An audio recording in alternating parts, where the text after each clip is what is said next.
আসসালামু আলাইকুম প্রিয় ফুটবল ফ্যান্স।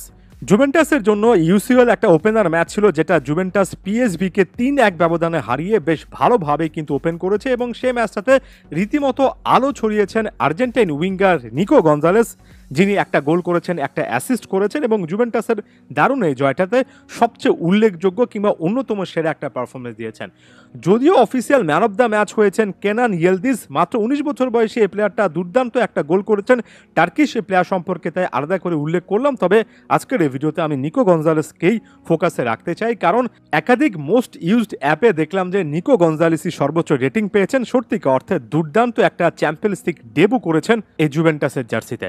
নিকো গঞ্জালেস সম্পর্কে প্রশংসা করার আরও একটা কারণ রয়েছে, আমি প্রায় সময় করি। আমার কাছে মনে হয় নিকোলাস গঞ্জালেস কিংবা লো চেলসের মতো ফুটবলাররা সত্যিকার অর্থে আর্জেন্টাইন ফুটবলে খুবই আন্ডাররেটেড।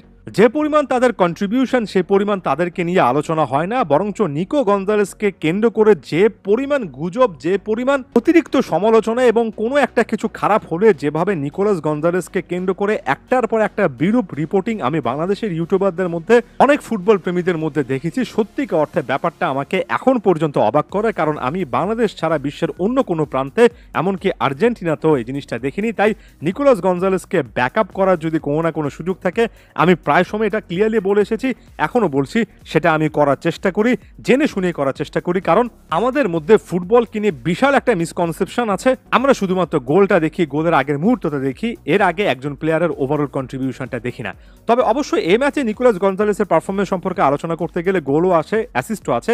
এই যে কেনান ইয়েলদিস যে গোলটা করলেন, সেখানে একটা অ্যাসিস্ট করেছেন, পরবর্তীতে নিজেও কিন্তু গোল পেয়েছেন এবং চ্যাম্পিয়ন্স লিগের ডেবুটা তিনি বেশ ভালোভাবে করলেন। এবং এখানে কয়েকটা পয়েন্ট আমি তুলে আনতে চাই। প্রথমত, নিকো গঞ্জালেস এই ম্যাচটা শুরু করেছেন রাইট উইং থেকে।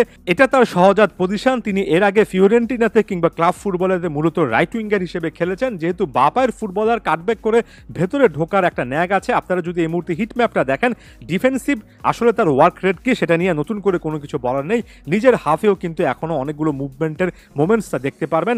ডান সাইডে একটা রেড জোন আছে, এর পাশাপাশি সেন্ট্রাল জায়গাও মুভমেন্ট করেছেন, অর্থাৎ অনেক সময় পিচের মাঝখানে চলে এসেছেন, সেটা ক্লিয়ারলি হিট ম্যাপে বোঝা যায়। আর এমন টাইপের মুভমেন্টের জন্য আপনি যখন বাপায়ের ফুটবলার প্লাস আপনি যখন উইঙ্গার, তখন কিন্তু রাইট উইঙ্গে শুরু করাটাই আপনার জন্য অনেক বেশি করে সহজাত হওয়ার কথা। স্কালুনি কিন্তু তাকে সহজাত পজিশনে খেলান না। তিনি দিনের পর দিন, বছরের পর বছর আর্জেন্টিনার জন্য লেফট উইঙ্গে অপারেট করছেন, সেখানে ভিন্ন একটা রোলে খেলেছেন। যদি নিকো গঞ্জালেসকে রাইট উইঙ্গে নিয়ে আসা হতো, যেটার পক্ষে আমি এবার আর্জেন্টিনার একাধিক খেলার সময়ে বলেছি, আমার কাছে মনে হয় সামনের দিনগুলোতে Angel Di Maria direct replacement খোঁজাটা এতটাই টাফ হবে যে এই মুহূর্তে ছোট ছোট অপশনগুলো আসলে ট্রাই করা উচিত, যেটার একটা হওয়া উচিত নিকো গঞ্জালেসকে রাইট উইঙ্গে নিয়ে আসে এবং এটা যে কোনো সময় একটা বড় অপশন হয়ে যেতেই পারে।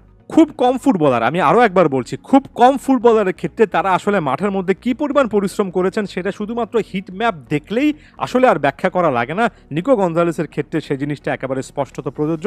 আর্জেন্টাইন ফুটবলে হুলিয়ান আলভারেজও ঠিক একই রকমের একটা হিট ম্যাপ প্রোফাইল প্রোভাইড করেন বলে আমি মনে করি। তাই নিকো গঞ্জালেস সম্পর্কে আমরা যখন ভবিষ্যতে জাজ করতে যাব, এই গোল এবং অ্যাসিস্ট দেখে আজকে হয়তোবা ভালো কথাবার্তা বলছি, তবে যেদিন তিনি গোল পাবেন না, যেদিন তিনি অ্যাসিস্ট পাবেন না, সেদিন তার ওভারঅল কি পরিমাণ রানিং করতে হয়েছে, কি পরিমাণ এরিয়া কভার করতে হয়েছে এবং কি পরিমাণ তিনি আপস অ্যান্ড ডাউনস করেছেন, সেটা যদি আমরা হিট ম্যাপের মাধ্যমে বোঝার চেষ্টা করি, তাহলে আসলে ইম্প্যাক্টের জায়গাটা বোঝা যাবে।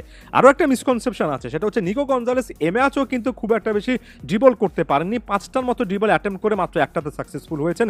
যেটা সত্যিকার অর্থে বোঝা উচিত, সেটা হচ্ছে নিকো গঞ্জালেস কিন্তু খুবই ভালো মানের ড্রিবলার নন। 1 ভার্সেস 1 সিচুয়েশনে নিকো বেস্ট অপশন নন।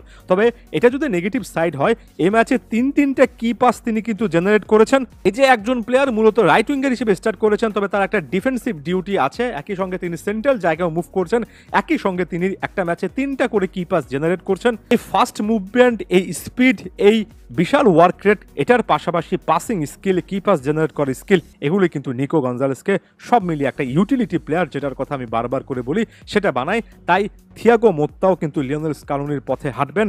জুভেন্টাসের এই সিজনে নিকো গঞ্জালেস খুবই ক্রুশাল, ভাইটাল একজন প্লেয়ার হতে যাচ্ছেন। Mark my word. ধন্যবাদ সবাইকে।